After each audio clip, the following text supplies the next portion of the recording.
कहानी की शुरुआत में बताया जाता है कि चेस्टर्स मिल नाम का एक शहर पहले आम शहरों की तरह ही था, लेकिन फिर वहाँ कुछ ऐसी भयानक डरावनी घटनाएं घटने लगी जिससे पूरा का पूरा शहर नर्क से भी बदतर बन गया। लेकिन आखिर वहाँ ऐसी कौन सी खतरनाक घटनाएं होने लगी, चलिए जानते हैं। तो कहानी की शुरुआत होती है बार्बी नाम के एक लड़के को दिखाते हुए जो एक डेड बॉडी को जंगल में दफना रहा था। बार्बी वहाँ का लोकल निवासी नहीं था और बार्बी के माथे पर लगी चोट को देखकर लग रहा था कि मरने वाले बंदे के साथ उसकी काफी ज्यादा लड़ाई हुई होगी। उस आदमी को दफनाने के बाद बार्बी अपनी कार में शहर से बाहर निकलने लगता है, लेकिन तभी उसका सामना शेरिफ नाम के एक पुलिस ऑफिसर की कार से होता है। उसे देखकर वो थोड़ा डर जाता है, जिससे उसका ध्यान ड्राइविंग से हट जाता है, लेकिन किसी तरह वो पुलिस से बच निकलता है। पर तभी कुछ गायें सड़क के बीचों बीच खड़ी थी। उनको बचाने के लिए बार्बी अपनी कार को एकदम से मोड़ देता है, जिससे वो गायों से भरे खेत में पहुंच जाता है। इससे उसे थोड़ी चोट लग गई थी। कुछ सेकंड्स बाद वहाँ पर जमीन अर्थक्वेक की वजह से जोर जोर से हिलने लगती है कि अचानक आसमान से एक चीज बार्बी के सामने आकर नीचे गिरती है और सब कुछ शांत हो जाता है। बार्बी देखता है कि एक गाय आसमान से गिरने वाली उस चीज से 2 टुकड़ों में कट चुकी थी। वो डरा हुआ उस चीज को छूने लगता है तो उसे पता चलता है कि वो एक इनविजिबल वॉल है जो इतनी शार्प थी कि इसकी वजह से कई घर भी 2 हिस्सों में कट गए थे। तभी वहाँ जॉय नाम का एक लड़का आकर उससे पूछता है कि तुम ठीक हो या नहीं।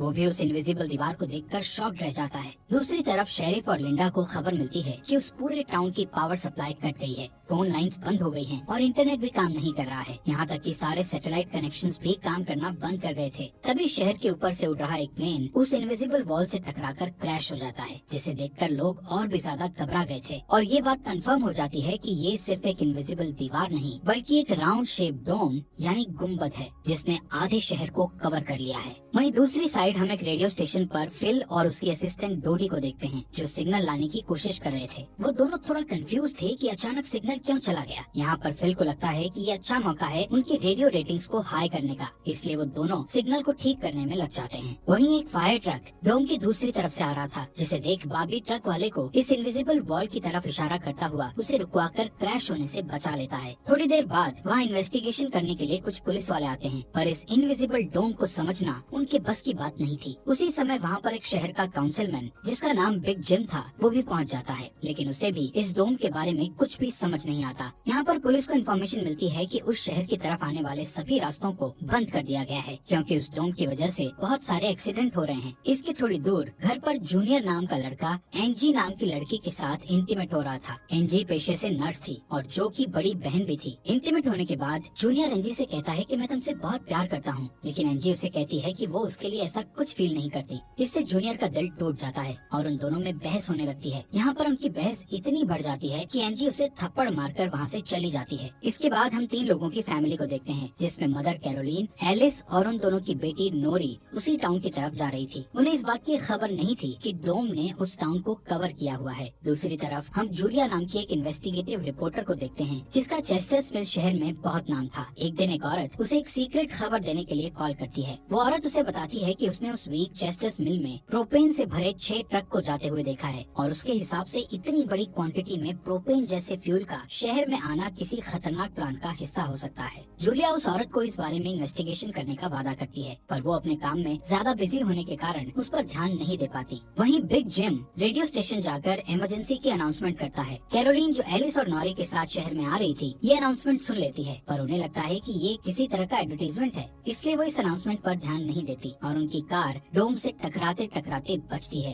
क्योंकि उससे पहले दूसरी तरफ से आ रहा एक ट्रक डोम से टकराकर क्रैश हो जाता है, जिसे देखकर वो तुरंत अपनी कार के ब्रेक लगा देती है। इतने बड़े इंसिडेंट को देखकर नॉरी के दौरे पड़ने लगते हैं, जिससे वो बेहोश हो जाती है, लेकिन बेहोश होने से पहले वो किसी पिंक स्टार के बारे में कहती है। अब यहाँ से नॉरी को जल्दी से हॉस्पिटल में ले जाया जाता है, जो कि टाउन में होने वाली घटनाओं से घायल हुए लोगों से भरा पड़ा था। वहीं जूलिया और बार्बी घायल हुए लोगों को हॉस्पिटल ला रहे थे। इसी हॉस्पिटल में जूलिया का हस्बैंड भी डॉक्टर था। वो उससे मिलने जाती है, लेकिन उस वक्त उसका हस्बैंड हॉस्पिटल में नहीं था। हॉस्पिटल में जूलिया को पता चलता है कि उसका हस्बैंड संडे को कभी काम नहीं करता था, पर वो जूलिया को हमेशा झूठ बोलता आ रहा था। हॉस्पिटल के बाहर हम बार्बी और एंजी को मिलते हुए देखते हैं। दोनों को साथ देखकर जूनियर के अंदर एक अलग सी जलन पैदा होती है। वहीं अब टाउन के बॉर्डर्स को सैनिकों द्वारा सील कर दिया जाता है। बहुत सारे साइंटिस्ट और एक्सपर्ट्स को भी इस अजीबोगरीब मुसीबत का असल कारण नहीं पता चलता, पर कुछ घंटों बाद बिग जिम प्रोपेन के बारे में बात करने के लिए शेरिफ से मिलता है। यहाँ पर उनकी बातों से हमें पता चलता है कि उनको इस डोम के बारे में पहले से थोड़ा बहुत पता था, पर वो इस पर खुलकर बात नहीं कर रहे थे। वहीं बार्बी को उस टाउन में एक दिन के लिए रुकना था, पर उसके पास ठहरने के लिए कोई जगह नहीं थी, इसलिए वो अपनी कार में ही रात बिताने का फैसला करता है। तभी जूनियर उसके पास आता है और उसे एंजी से दूर रहने को कहता है। धीरे धीरे उसकी बात धमकी में बदल जाती है।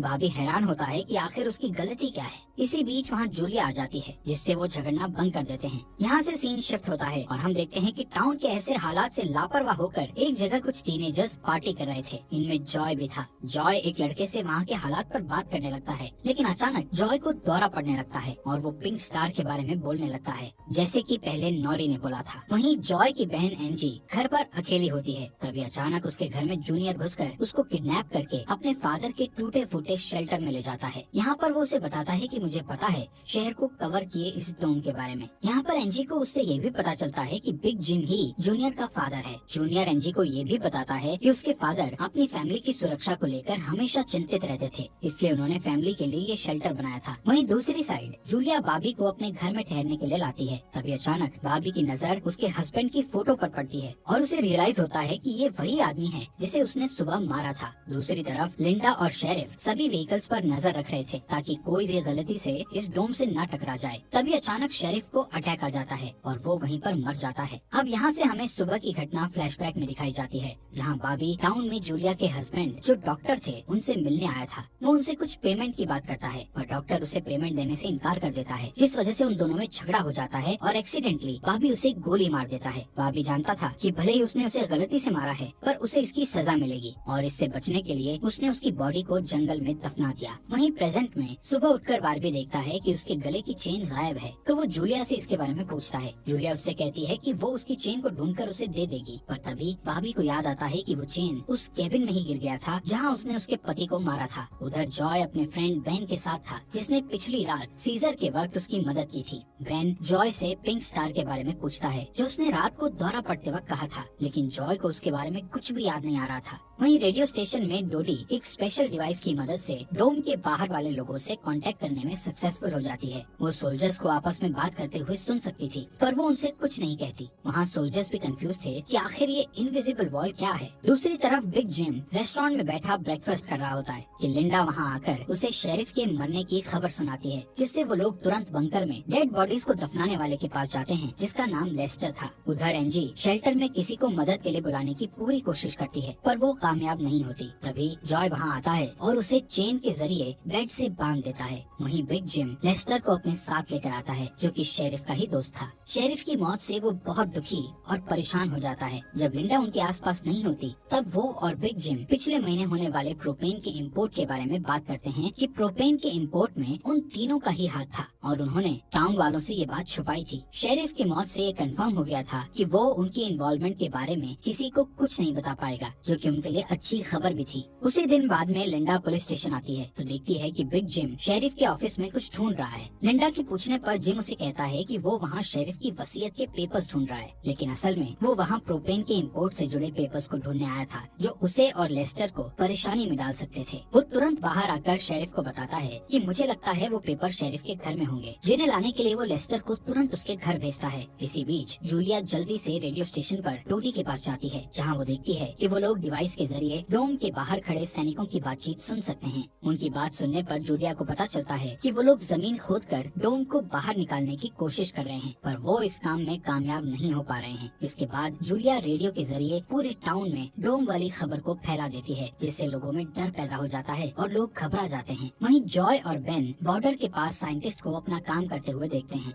साइंटिस्ट ये देखते हैं कि डोम के ऊपर पानी का क्या असर होता है, पर उन्हें ज्यादा कुछ समझ नहीं आ रहा था, जिससे वो किसी नतीजे पर नहीं पहुंच पाते। वहीं जॉय देखता है कि ये डोम एक छलनी की तरह है। वो बेन से बताता है कि इस डोम में से बिल्कुल मामूली सा पानी आर पार जा सकता है। दूसरी ओर बारबी अपनी चेन ढूंढने जूलिया के हस्बैंड डॉक्टर के केबिन में जाता है। वहाँ उसे उसका चेन मिल जाता है, पर तभी जूनियर वहाँ आकर उसे देख लेता है। जूनियर उससे पूछता है कि क्या तुम एंजी के साथ सोए थे। यहाँ पर बारबी को लगता है कि शायद उसने उसे चेन ढूंढते हुए देख लिया है और इसीलिए वो जूनियर को ऐसे ही वहाँ से जाने नहीं दे सकता था, इसलिए वो जूनियर को बहुत बुरी तरह से पीटने लगता है। वहीं हम देखते हैं कि लेस्टर शेरिफ के घर पहुंचकर प्रोपेन इम्पोर्ट के पेपर्स को ढूंढने लगता है। कुछ टाइम बाद उसे वो पेपर्स ड्रॉवर में मिल जाते हैं, तभी वो उन्हें जला देता है। जब वो वहाँ से जाने लगता है तो उसका पैर लगने से पेपर्स की आग घर के पर्दों पर लग जाती है, जिससे आग की लपटें पूरे घर में फैल जाती हैं और पूरा घर जलने लगता है, जिसे देखकर जल्दी ही बहुत सारे लोग जमा हो जाते हैं और आग बुझाने की कोशिश करते हैं, पर फायर ट्रक के बिना आग बुझाना नामुमकिन था। अगर वो लोग घर को जलने देते तो डोम के अंदर का टेम्परेचर बहुत बढ़ जाता, जिससे लोगों की जानें भी जा सकती थी, इसलिए सब मिलकर आग बुझाने में लग जाते हैं। बॉबी लोगों को आग बुझाने में लीड करता है। तभी लिंडा को घर के अंदर से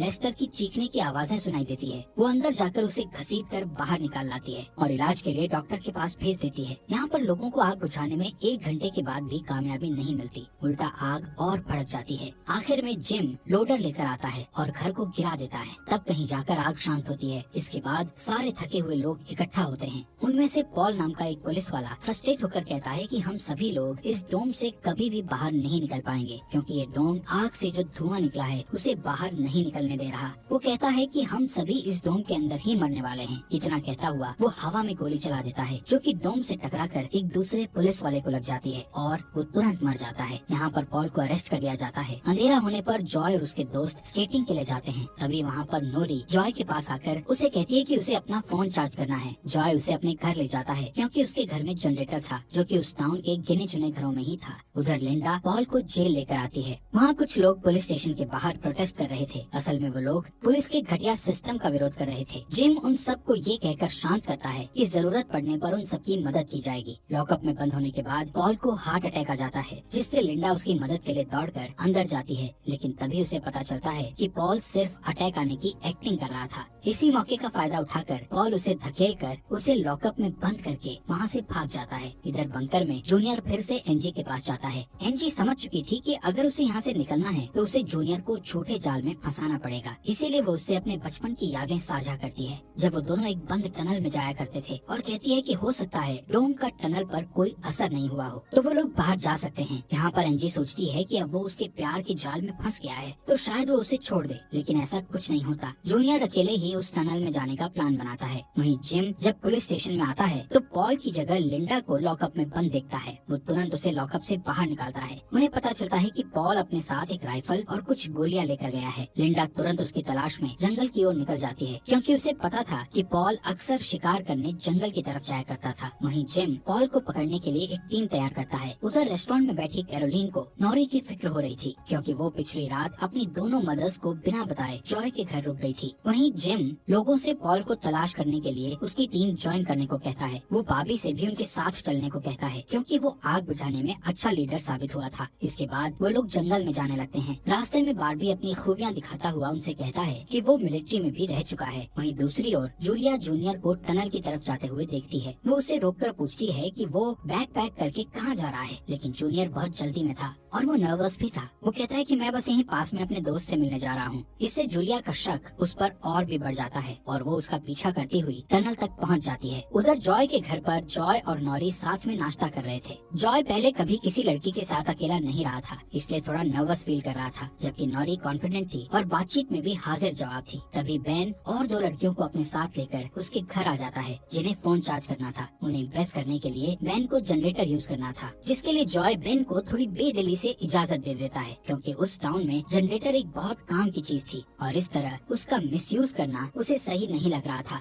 उधर जंगल में हम देखते हैं कि सर्च टीम पॉल को ढूंढ लेती है, पर उसी टाइम पॉल एक लड़के की टांग में गोली मार देता है। दूसरा लड़का भी उसे संभालने के लिए वहीं रुक जाता है, जबकि जिम और बार्बी पॉल के पीछे भागते हैं। दूसरी तरफ जूनियर टनल के आखिरी सिरे पर पहुंच जाता है, जहां पहुंचकर उसे पता चलता है कि डोम ने टनल को भी कवर किया हुआ है। वो दीवार के बिल्कुल करीब पहुंच जाते हैं, जिससे उसकी टॉर्च जलने लगती है। तभी जूलिया वहां आकर उसे वार्न करती है। जूलिया को देखकर जूनियर को बहुत गुस्सा आता है, क्योंकि वो उसका पीछा कर रही थी। इस बात से जूनियर पागलों की तरह उस इनविजिबल वॉल को मुक्के मारने लगता है, जिससे जूलिया उसे रोकती है। फिर दोनों बैठकर बात करने लगते हैं। जूलिया उसे बताती है कि अपने पास्ट में की गई एक गलती की वजह से वो जर्नलिस्ट की इस बेकार सी जॉब में फंस गई है। उधर जॉय का घर लोगों से भर जाता है, जो अपनी अपनी जरूरत के लिए उसके जनरेटर को यूज करने के लिए आए थे। एक बदमाश लड़का लोगों से जनरेटर यूज करने के बदले में पैसे वसूलने की कोशिश करता है, जो कि उसका था ही नहीं, लेकिन उसके खिलाफ बोलने की किसी में हिम्मत नहीं थी। ये देखकर नॉरी सब कुछ हैंडल करने के लिए आगे बढ़ती है, पर मामला और भी ज्यादा गर्म हो जाता है। लेकिन इससे पहले कि कुछ गलत होता तभी लाइट ही चली जाती है। नॉरी इस बात से बहुत खुश होती है कि जॉय ने उस बहस में उसका साथ दिया। वहीं जंगल में बॉबी और जिम पॉल तक पहुंच जाते हैं, पर पॉल ने अपनी राइफल निकाल रखी थी जिससे वो जिम को मारने ही वाला था कि तभी पीछे से लिंडा आकर उसे शूट कर देती है। दूसरी साइड कैरोलीन जॉय के घर जाकर अपनी बेटी नोरी से मिलती है। वो नोरी से कहती है कि उसे थोड़ा जिम्मेदार बनना चाहिए। उसकी डांट सुनकर जॉय और नोरी एक दूसरे का हाथ पकड़ लेते हैं जिससे एक स्ट्रेंज स्पार्क पैदा होता है और उसी वक्त दोनों को दौरे पड़ने लगते हैं। वो दोनों एक साथ किसी पिंच तार के बारे में बात कर रहे थे। उधर जूनियर शेल्टर में एनजी के पास जाता है, लेकिन इस बार उसके हाथ में फर्स्ट एड किट थी। एनजी उसके जख्मों पर मरहम पट्टी करती है और चुपके से सीजर अपने पास रख लेती है। वहीं हम देखते हैं कि जूलिया और बार्बी दिन भर की थकान के बाद वापस घर लौटते हैं, लेकिन जूलिया जूनियर की बातें सुनने के बाद से ही बार्बी पर शक करने लगी थी और जब बार्बी नहाने जाता है तो जूलिया उसका सामान चेक करने लगती है। अगर आपको वीडियो पसंद आए तो सब्सक्राइब करके हमारा समर्थन करें। और आपको ये अंडर द डोम सीरीज यहाँ तक कैसी लगी? इस सीरीज के नेक्स्ट एपिसोड लाएं या नहीं, कमेंट बॉक्स में हमें जरूर